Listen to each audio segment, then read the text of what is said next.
पार्वती जी ने गणेश पूजन किया। सप्तम अध्याय।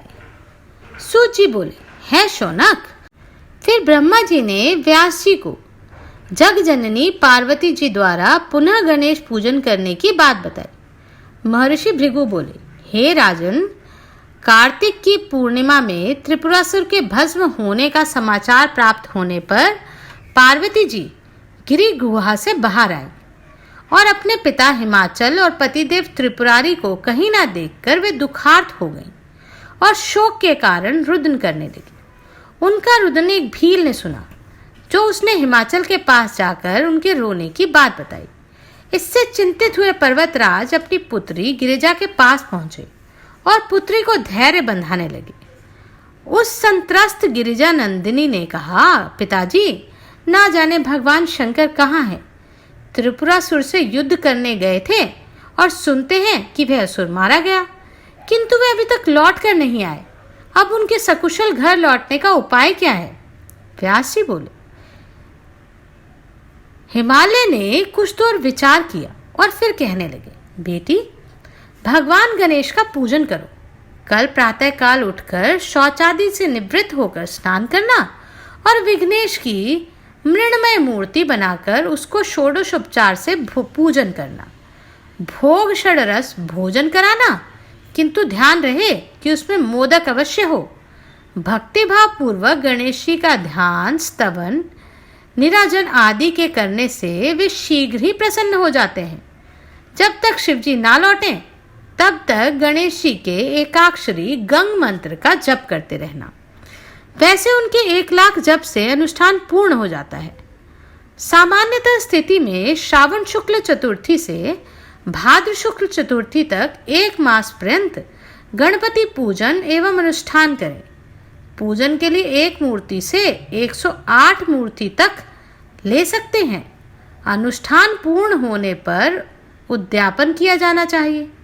उस दिन जप का दशांश हवन, हवन का दशांश तर्पण और तर्पण का दशांश ब्राह्मण भोजन कराना चाहिए। फिर उन्हें दक्षिणादि देकर मूर्ति का किसी पवित्र नदी अथवा सरोवर में विसर्जन करना चाहिए। विशेष स्थिति में यह जप, पूजन, अनुष्ठान आदि कहीं भी आरंभ किया जा सकता है। राजा कर्दम का दृष्टांत कथन। हे पार्वती, कल शुभ दिन है। तुम कल से उनका पूजन और जप आरंभ कर दो। देखो, उसी अनुष्ठान के प्रभाव से पूर्व काल में एक सामान्य मनुष्य को अगले जन्म में राजा के घर जन्म मिला। वह राजा समस्त पृथ्वी का अधीश्वर, राजाओं का स्वामी और अत्यंत वैभवशाली हुआ। उसका नाम कर्दम था। एक बार वह राजा महर्षि भृगु के आश्रम में गया।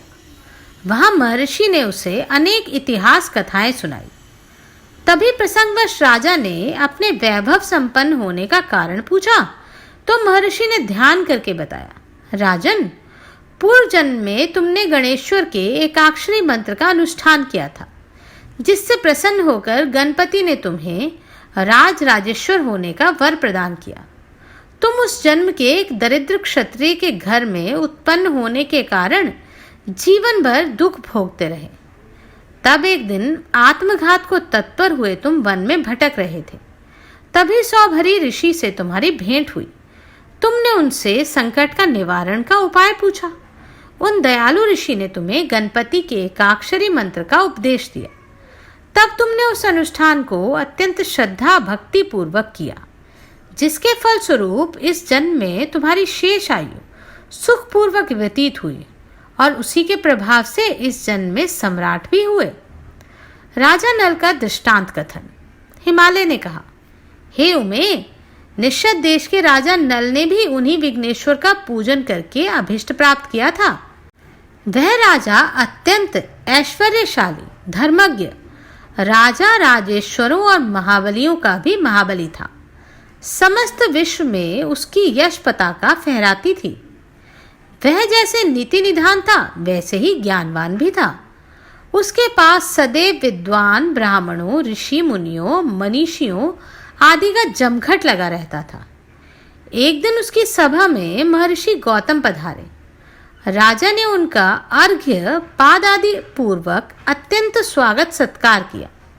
जब वे सुखद आसन पर विराजमान हो गए, तब राजा ने उनसे कोई पुराण कथा सुनाने को कहा। महर्षि ने कुछ समय में ही उन्हें अनेक कथाएं सुना दी। तभी भगवान गणेश्वर का प्रसंग आया। ऋषि बोले, हे राजन, भगवान गणेश्वर समस्त देवताओं के आधीश्वर एवं सर्वात्मा है। वे जिस पर कृपा करते हैं वह परम भाग्यवान हो जाता है।